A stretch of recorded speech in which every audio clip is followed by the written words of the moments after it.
I think we're going to get the meeting started. Just to kind of start off, I want to thank you all for coming, and I want to just give an overview a little bit about some of the things we're going to talk about, and then I'll call the City of Ames up to start their presentation regarding some of the public works projects that are going to be going on down in Downtown Ames here in the near future. So some of the things I want to touch on today is the City of Ames public works projects. Obviously, as you can see up on the screen, I think the elephant in the room is probably the old main DG's corner pocket and the issues that we're having there. So we'll talk a little bit about that. We'll talk a little bit about the promotions and organization committee recruitment. We're having some good success there. Our exchange visit to Cedar Falls for Monday, visual merchandising assistance, farmers market, Ames Bellow, and then Sarah obviously will touch base on some events that we have coming up, and then obviously anything else anyone else wants to talk about. But without further ado, I want to turn over to Ames Public Works. They have some important information to share about with us regarding some projects that are going to be going on in downtown Ames here in the near future. Thanks, Drew. Take it away. I'll be quick. I appreciate you making the time for me today. Here in about 2 weeks, I'm going to read off this to make sure I get my information correct. You're going to get one of these at every one of your businesses. So we're just a little bit ahead of the curve here. I think today or tomorrow we're going to get them out to you. And we'll also try to get it to you electronically as well. Monday, May 13th, we're going to start some work downtown. Now, what it's going to entail is there are sanitary sewers, obviously, that run underground here. So any work we're going to do is all going to be underground. We're not digging up anything. We're not, this is not long-term work. This is just hours is what it is. So the first thing that you're going to see is on Monday night, 6 p.m., Kellogg, we're going to have some street closures. What's going to happen is we're going to line this sanitary sewer underneath the railroad. So we're kind of beholden to the railroad schedule because even though they own the tracks, they own everything beneath the tracks too. It's our infrastructure, but they can tell us when we can and can't work in there. So that's why some of these schedules are put together. So we're doing it overnight. We're doing it for a number of reasons. One is sanitary sewer flows are a little bit lower overnight. And then also the disruption to your businesses and the timing is what we're looking at. So 6 p.m., there's going to be some closures along Kellogg that's going to cause some probably traffic issues in the area. We're going to put up our message boards down here, probably another one up to the north, and wherever else we can get them staged to help people to know where to get through. We're going to be able to get through on Main Street, east to west. That should be able to be done without too much issue. Everything looks good on a piece of paper until you get out there in the field and realize, man, it'd be a little tight. I'm pretty confident we can get people going through east-west the whole length of the place. And then that closure will also have a short little closure on Douglas between the alley south to Main Street. The reason for that is they can't line these sanitary sewers with sewer flowing through them, so they have to pump it around. So what we're proposing to do is we're going to pump this purple line here down the alley over to Duff. There's only 2 crossings for the entire downtown, most north-central part of Ames, come through Kellogg and Duff. It's the only place we can get them crossed. So we're going to do one at a time. We're going to line this one Monday, 6 p.m. It's going to take about 18 hours. So by noon on Tuesday, they should be done pulling everything out of the way. Tuesday, they're going to take a break. The road closure will be back open. You'll have traffic going like normal. They're going to take a break Tuesday night, get reset up, and then they're going to line Duff Avenue on Wednesday night, 6 p.m., same sort of thing. Kellogg will be open the whole time during that Duff Avenue work. So what's going to happen on Duff is just going to be lane closures. The southbound 2 lanes will be closed while they have their equipment there in that area. And they're going to bypass over again to the alley on Douglas, so it'll basically come back this direction and go down. That's kind of the gist of it. What's really going to affect any of you, you can use water, you can flush toilets, you can shower, you can do anything. There's no limitations on any of that sort of stuff. What you're going to see though is maybe with the alley work, if you're getting any deliveries, that Monday night there's going to be a 6-inch diameter hose running down the edge of the alley. So if you need to pull things over that, or if you need something that we can help you work out with, reach out to us and let us know. That it should be not a huge issue, but if there's something that needs to happen, maybe we can work with you or find a way to maybe get it on the Main Street from the front side to get it out. But we're looking at basically 3-4 nights worth of work at most. Like I say, and not even probably that 4th night, because Thursday, once they get done the lining on Wednesday, take another 18 hours till noon on Thursday. They'll be pulling everything out, be out of the way, and then we'll be done with this work downtown. There's no, like I say, no excavating. It's just all in the pipes underneath. I'm going to look through what I've got here to make sure I've got everything. That's really fast. What questions do you guys have? Or what can I help you with?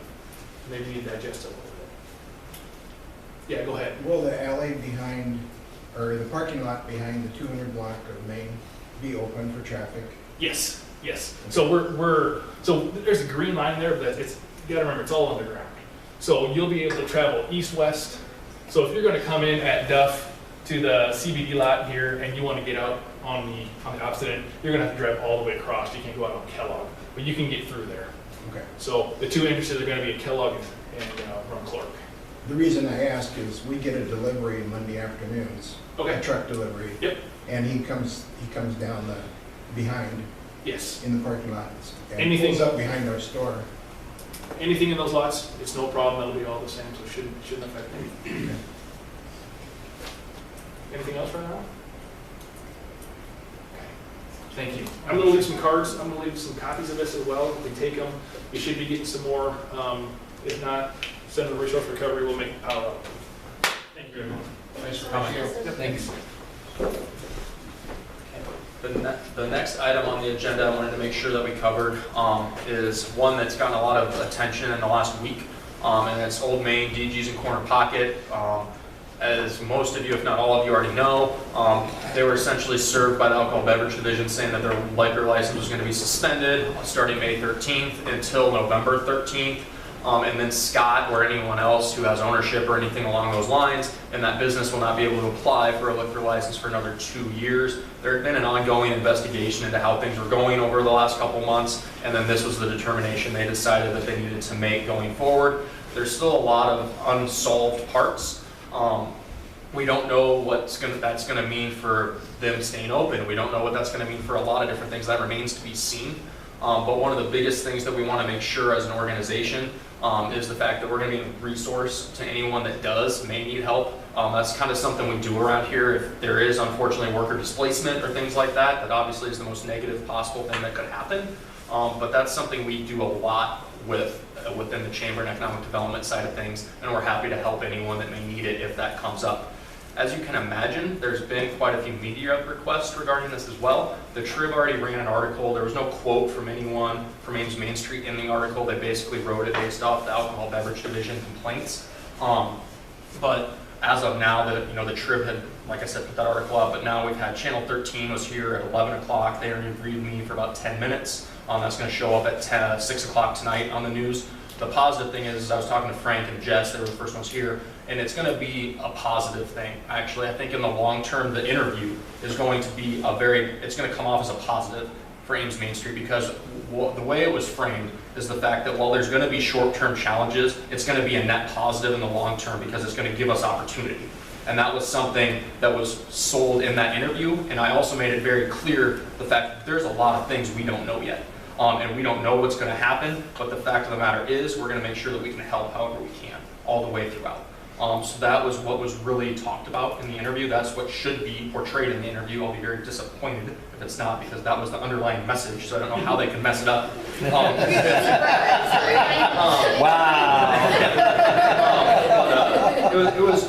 It was a good interview, and like I said, the biggest thing I think is there may be some short-term challenges, but I think in the long term, it could be a positive as far as bringing some new vision and some new opportunities to Downtown Ames, if that is in fact what decides needs to happen. But the biggest thing is, like I said, we just want to make sure we're a resource, and that's something I really pointed out. And I'm happy to answer. One last thing I wanted to say too is, throughout this entire process, the board's been kept in the loop. Late last week, when we first got word that the Alcohol Beverage Division was moving forward with this, the board was alerted, but so was Main Street, Iowa. We reached out to Michael Wagler and the associate director down at the state at IADA. They had received a challenge grant. We still don't know what's going to happen with that. That remains to be seen. But we wanted to be fully transparent with them and make sure that they knew what was happening. And that's one of those things. They really appreciated that. And then we've had good conversations with them. It is a transferable grant. So if arbitrarily someone else took ownership of that property and decided they wanted to keep the scope of that project the same, they can move it forward in that regard, but they still have to meet the time parameters and things along those lines, which are about November. They need to see things happening in about November, is what Michael said. But one of the positives as well is if someone else takes ownership and they decide that they don't want to do that grant, they can still turn around and apply for another one if they wanted to do for a different project. That was one of my questions, was the fact, okay, say arbitrarily is there a hold put on that property because they just recently applied and something like that would happen that they couldn't apply for say 2 years, and that's not the case. So they could move forward with another application if they wanted to do something else. So that was an important thing that we were able to talk through as well. We're going to continue to keep them in the loop moving forward as well, and I think that was going to be a really good thing just as far as the transparency piece goes, but then it's also with the city. They've been included and they're in the loop as well. They have representation on our board, so they're fully aware of what's going on as well. Does anyone have any questions? That was a lot of information, but I'm happy to answer to the best I can, or any questions anyone may have. I just have a comment. I hope that if they sell, that we make every effort to get another food establishment in there as opposed to a big professional service firm or something like that, because we need more options for downtown to bring in more people. So. And one of the things I said, I made it very clear, is the fact that none of this is certain. All of this is arbitrary right now. I said, but ideally, we would love to keep it local if possible. Who knows, he may figure out, Yeah. we have no idea what he's planning, and he's probably still very much in that exploratory place, trying to figure out what his options are, so. And in our conversations with Michael at the state, where we left it is we're going to be reaching out to Scott to set up a meeting with Kristen, myself, him being Michael, and then Scott to kind of talk through a few things of just what this all looks like. So that is something we'll continue to keep people informed of. But as bad as it seems and it's being portrayed, it's actually it's going about as well as it could right now as far as how things are moving forward with it. Okay. Anyone else? Another issue, another topic I wanted to make sure we discussed is the Promotions and Organization Committee. Andrew, you might be able to touch a little bit on some of the recruitment efforts you've been doing for the Organization Committee. And then Jess, we can talk a little bit about promotions too after that if you guys would like. I just would like to keep everyone kind of informed on the fact that those committees seem to be gaining some additional interest. Yeah, there's been a lot of growth with us, so that's a positive, just growing the committee itself. But always welcome to new people as well, so if you know anybody that may want to join us, that's good. And we have meetings scheduled here for the third Monday at 11 a.m. of every month. So the organization committee has that set meeting, third Monday of every month at 11 o'clock here at the chamber. And then Jess, did you want to talk a little bit about promotions, some of the interest we've had with a couple individuals like Craig and Andrew there? Sure, yeah. So the promotions committee is known the biggest public piece of promotions has often been the events over the last several years, but we do have some interest in trying to, last year, towards the end of the year, I think we did some business vignettes. We want to kind of keep that up, but since we went through this organizational restructuring and hired Sarah, who's doing an outstanding job, it took a few months this year to really reestablish kind of some continuity, but we're looking at doing things like the rebranding efforts that happened from last year. It's like trying to get back some of that inertia and excitement about the new image for what downtown collectively is, and then doing some individual business vignettes, and just trying to, so it's not, if you don't have necessarily an interest in helping out specifically with events, there's all kinds of other opportunities to promote, market, and talk about the stories that make downtown the heart of our community, or what we hope to be the heart of our community. So, Well, thank you, Jess. Do you guys have a regular standing meeting time? Not currently. That's one of the. We just got. Watching you. We just met this morning with Andrew, for example, from. I'm gonna screw it up unless I look at it. Hazel Creative. Thank you. Yeah. And so as we're kind of in this recruitment process to bring some people additionally in from just the events. So we have our Oktoberfest committee, our 4th of July committee, etc. But it's as we bring in some of these new influences to try to focus on this broader scope of what it means to market downtown, our meeting time is a little bit adjustable right now. So, if somebody would like to get involved with either of these, how should they contact? It sounds like organization. They could just come to a meeting. Jess with promotions, just contact you directly. Yeah, or Sarah or Drew, because Okay. I think the three of us are working collectively and trying to restructure this a little bit differently. So the events continue to go well, but then also there's that additional focus. And so we'll be having a May meeting. I don't know yet what time, but I can send that out through the general, or by the general email if that works, we can do that. Sure, yeah. So Sarah's email is Sarah with an hd@ameschamber.com if you'd like to be a part of those efforts. Just reach out to her. I'm putting you on the spot. Thank you. And I think Cool. that's Thanks, Jess. And I think that's a good segue to then turn it over to Sarah. Before I turn it over to her to talk about events, I just wanted to say kudos to her. She had her first event on Friday with Music Walk. And it went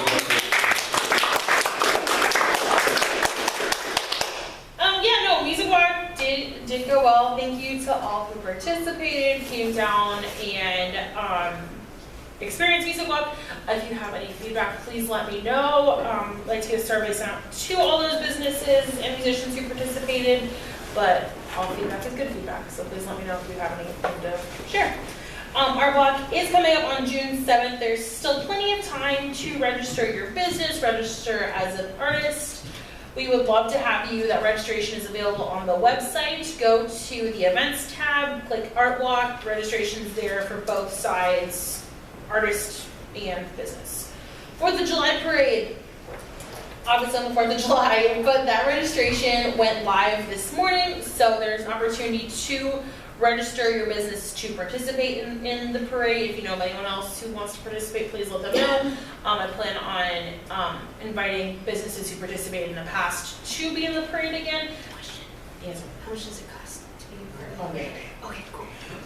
So this year we're doing something a little different. We're gonna have, and historically it's always been a piece of paper, fill it out, mail it back, drop it off at the front.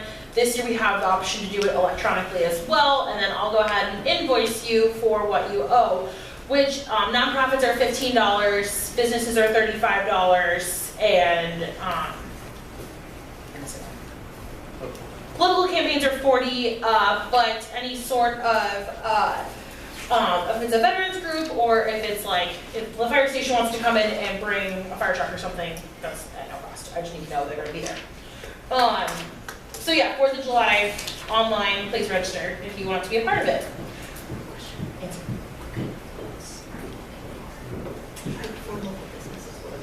Oh yeah, really kind of looking for any kind of float option.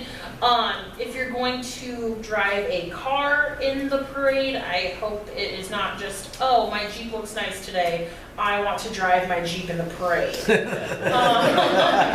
Looking for more engagement with that, but signs, decorations, please don't drive your car for fun in the parade unless it's for Specific. yes, thank you.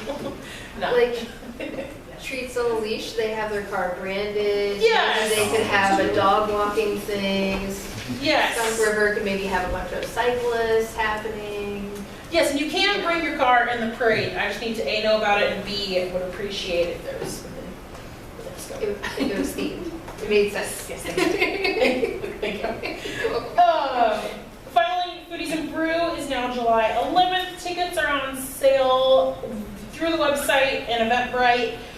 You can also buy them directly through the Facebook app. So please buy tickets.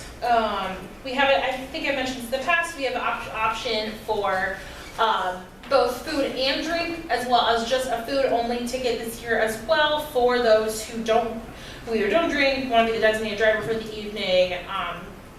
There's just a little discount on your ticket if you are not drinking beer. So. How do you volunteer? If you'd like to volunteer for these events, Foodies and Brew is available for on the website. Art Walk and 4th of July will be on the website soon. If you get on there, there's not a link, go ahead and shoot me an email. We'll be glad to have you. Any questions regarding events? Kristen, I was going to turn it over to you to talk a little bit about our exchange visit on Monday to Cedar Falls. Yeah, so honestly, so the exchange visit through Main Street, Iowa is a really fun program where they send a delegation of representatives to Ames, and they pretty much critique and secret shop our district. And then we send a delegation to them and do the same. And we fill out surveys at the end and give each other constructive feedback on each other's downtown communities.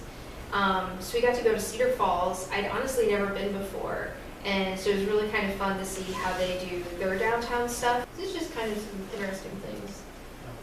And one thing too that they're doing quite a bit of, especially on the, I believe it would have been the east side, they had a lot of mixed-use residential, which is things we're talking about having done down on Kellogg and Lincoln Way, but they were kind of a little way ahead of us. They had some that were rentals, and then some that were for purchase. They had some townhouse, row house kind of concepts, and then some that were apartments with commercial on the lower level.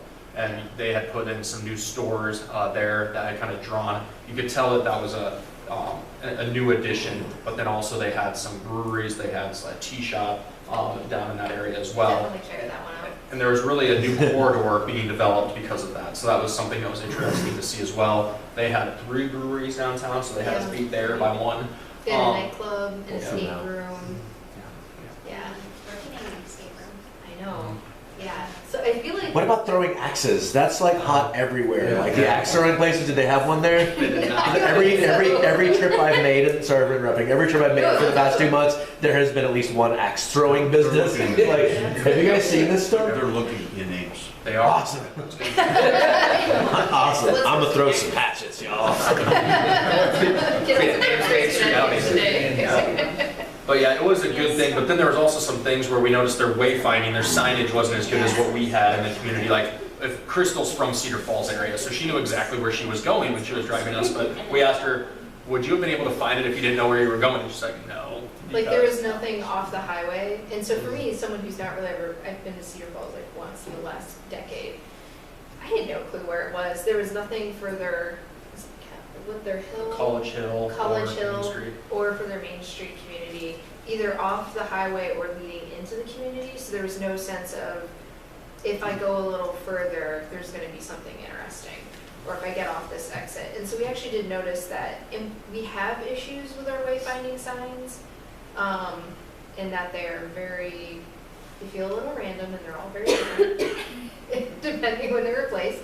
But actually coming off of 35, it was really nice. And so I always come to work a certain way, right? And that's not necessarily the way the public is entering the community. And so it was great to get that perspective of what is it like to kind of critique and pretend to be a visitor in this other town, and to try to take that same mindset towards our own community. And it was really nice because you come off 35, you go down 13th, you go past all these beautiful parks, these nice little neighborhoods, then you drive through the historic old town, and there's all these beautiful signs and things happening, and there's historic downtown signs, leading you in. And then the one thing we did all point out, like, oh, that's funny, is that the wayfinding signs actually have you take a right down 5th Street, which leads straight to the library, which is good, and to the Octagon, also good. But why doesn't it have you go down Main Street or down 6th Street, which would seem to be the more logical Also goes to place? City Hall. Yeah. Like 6th Street would also go to City Hall. So like, it's just kind of, so that was like, this is probably I mean, that like little half block there on 5th Street is not the most appealing face, not the most appealing first impression. So just because, it's not a lot of retail, no restaurants, that kind of thing. So it was interesting. Their on the street signage was really nice though, and we got a lot of good ideas for that. Like, City Hall this way, library this way, bank that way, and then some nice big maps that were changed out regularly, it seemed like, with a business directory, almost like what you'd find in a mall. It's on Facebook if you haven't looked at the pictures they took, because I was just going to say that. Like some of the stuff would be neat to have, Yeah, here, but it's hard to explain. So on the Ames Main Street, they posted pictures of all the things you're talking about. And it was one of those essentially scaled up shopping and dining guide where you have a little list and things like that to direct. I think that's really good, yeah. Yeah, and it was right in the middle of it all. Some people don't even know what stores are there, but they don't go look either. You obviously have to keep that updated though, as well. Yeah. yes. Yeah, so what they did is it wasn't like a big engraved thing. It was actually just a case, and they would print out essentially a poster with a map on it and directory, so it could be something that was changed regularly. Yeah. So in all, it was a good visit, and it'll be productive to gather the information. I believe it's end of June that the surveys are due by all the communities, so we'll get some good information from Cedar Falls as kind of a first impression with some recommendations, as well as emphasizing what we're doing right as well. So we'll be watching for that. We'll share that information once we get it as well. And have they come? Have they visited Ames? Yeah, they have already visited. And we didn't know they were here, right? Right. So it's a secret. Oh, It's yeah. totally a secret. Oh my goodness. Yeah. I think that's intentional, because it's supposed to be a first impression. Yeah. So we Yeah. can't like modify the way we Right. operate. Right. Yeah. But when I had talked to Carol, their executive director, the biggest thing we wanted to do is make sure that we did it in April before the students were gone. Granted, it was exam week for both, or dead week for both, but I mean, obviously, it's good to have that demographic there as well, because they're such important pieces of the community. Yeah. When do we get their feedback? Yeah. July, probably. Yeah, probably July, beginning of the next fiscal year, the state fiscal year, it would be like July 1st. That should be when we would be getting that feedback, I would assume, because it's due the end of June. So is that feedback, is that something that you guys would want to see, that we could post on like our blog or something like that? Yeah. Okay. Perfect. Okay. Speaking of other Main Street, Iowa programs, visual merchandising, that was something I had sent an email out about. We got it a long time ago. It was beginning of March, February possibly that I had sent it out.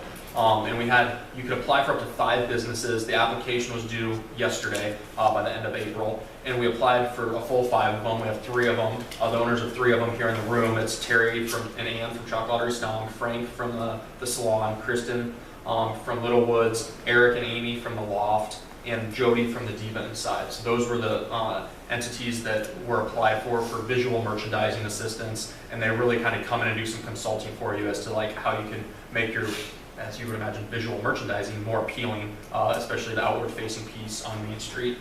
So that's something we'll find out here in the next month or 2 if we were accepted for that, and then they'll come and they'll work with the businesses, and there will be some volunteers needed, up to about 10 volunteers. They think about 2 each location. So that's something we will, if we're selected, we'll be soliciting volunteers for that. But that's a good opportunity using resources that Main Street Iowa has to offer. Is there any questions, or is anyone using it or has used it in the past potentially in the room want to speak to it at all? Okay. Another 2 things, just this will be really quick. Farmers Market starts this week. Starts on Saturday morning. At food truck throwdowns going on, so that's something, obviously, I think the weather is supposed to be good. So make sure you're coming down and celebrating that, helping support Logine. She works really hard on that, so please do come down if you can. And then Ames Bellow, they're not here today, but they have been coming. Jason has been coming frequently. That race, they got approval at City Council last week. That's going to happen on Main Street on June 29th, and then it'll happen in the Research Park on June 30th. That's a Saturday and Sunday. So those are things they should have come around to your businesses to get a letter of support signed. They had a few businesses that weren't in support. There's only 2, but that was something the City Council did move forward with them being able to close the street that day from 4 to 11 p.m., 4 p.m. to 11 p.m. So that's something, keep your eye out. I know that they're really good at being out there and making sure the businesses are aware, but just as a reminder here as well. I have had a few here, and then also internally, some of the banners throughout Main Street. We know that some of the old ones are still here, they're still tattered. We're working on getting that taken care of. I'm talking with Nelson Electric to come out and take down all the ones that aren't the new branding. And I know right now, I believe Janae at Threaded has some that she's working on to get them fitted to fit on the poles.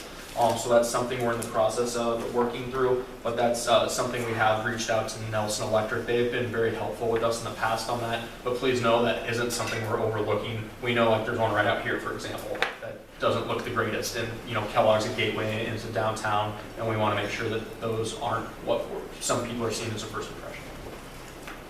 And then one thing I did want to make sure I mentioned as well, I see Brian Dudley is here. I wanted to congratulate him. He won an Ames Art Council award, so he and his wife.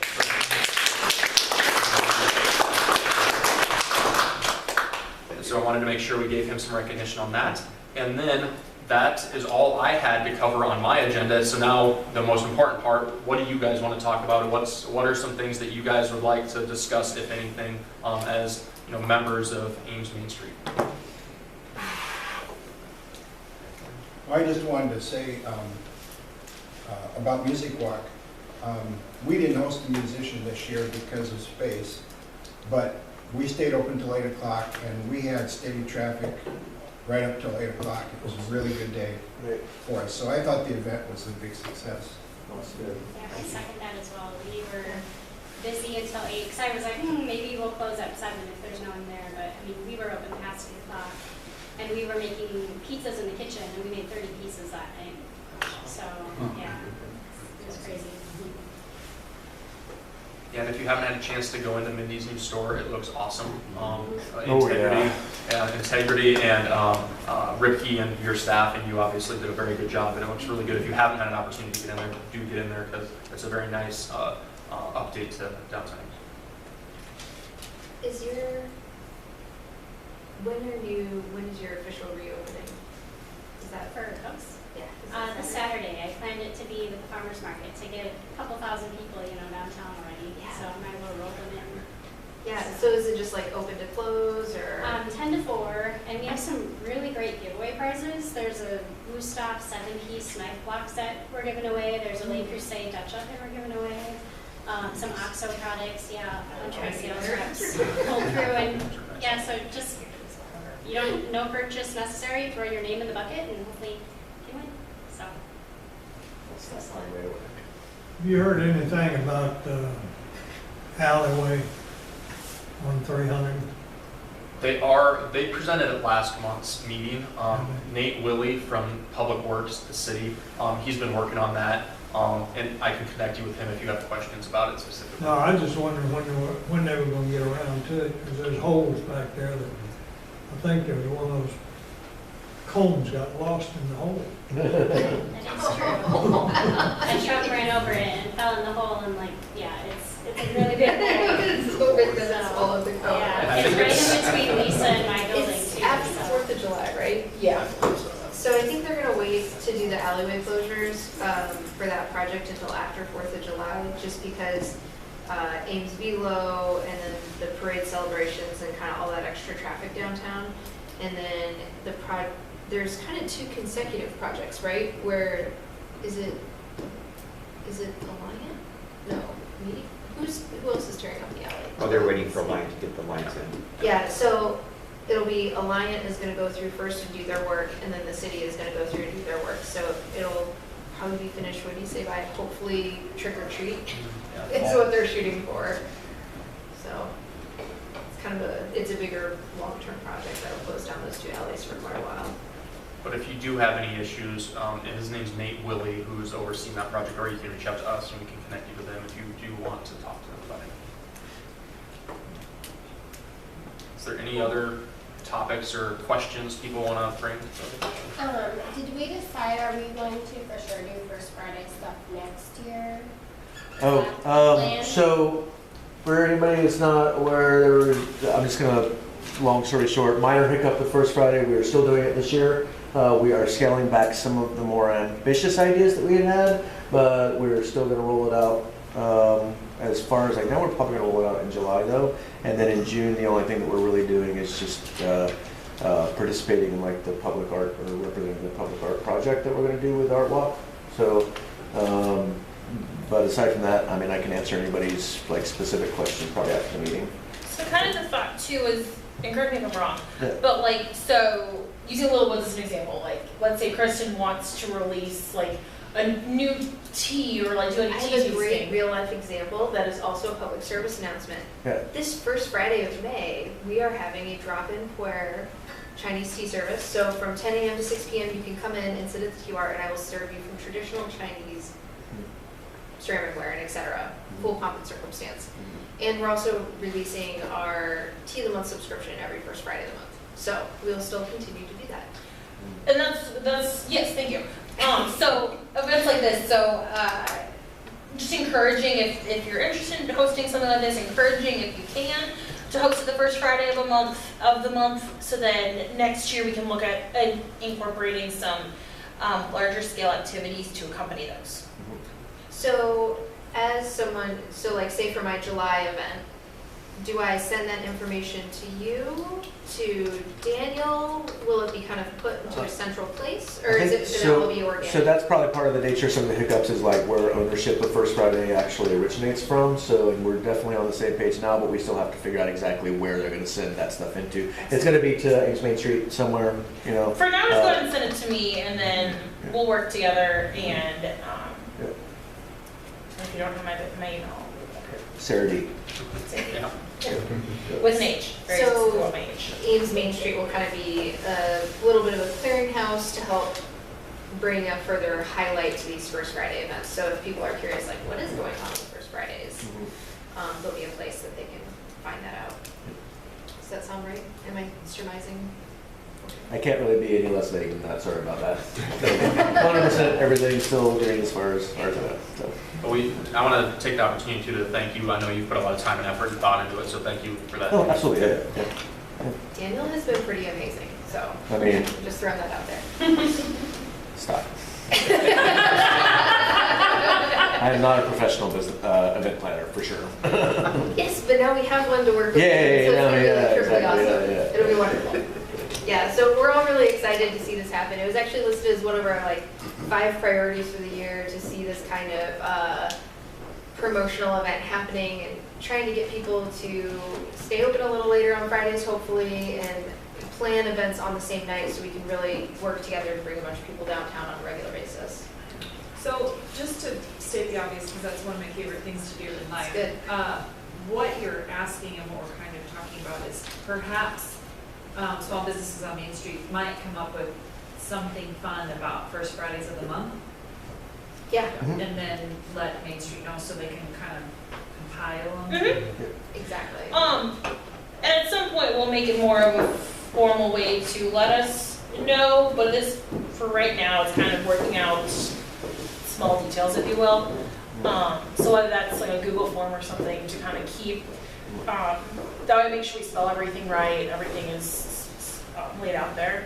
Maybe in the Something future. specific to their business or unique about them or just. Kind of like whatever you're doing for that evening, if it's a special or if you're just staying open or you have something going on.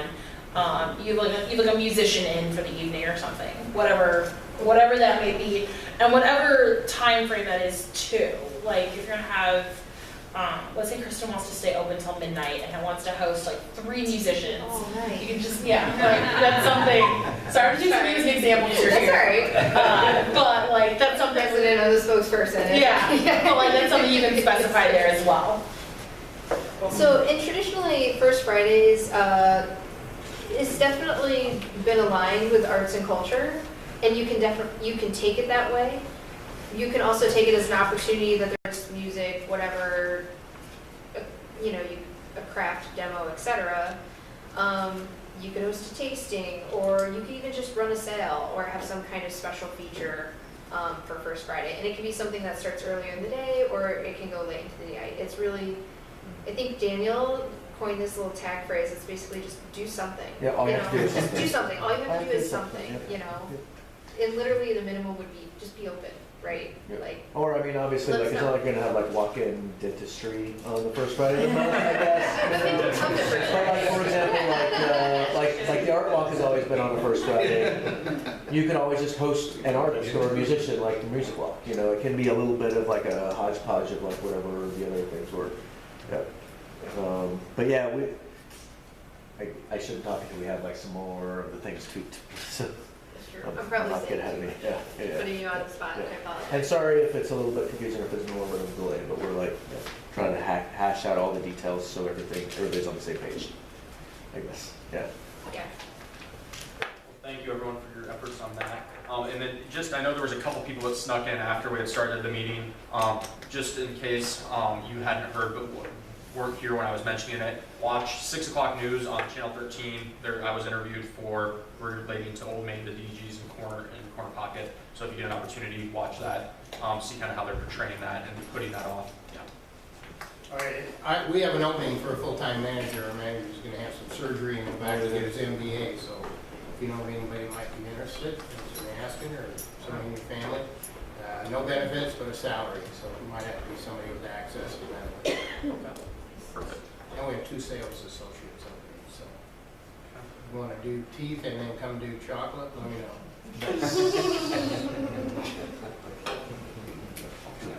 Well, unless we have anything else, not preparing.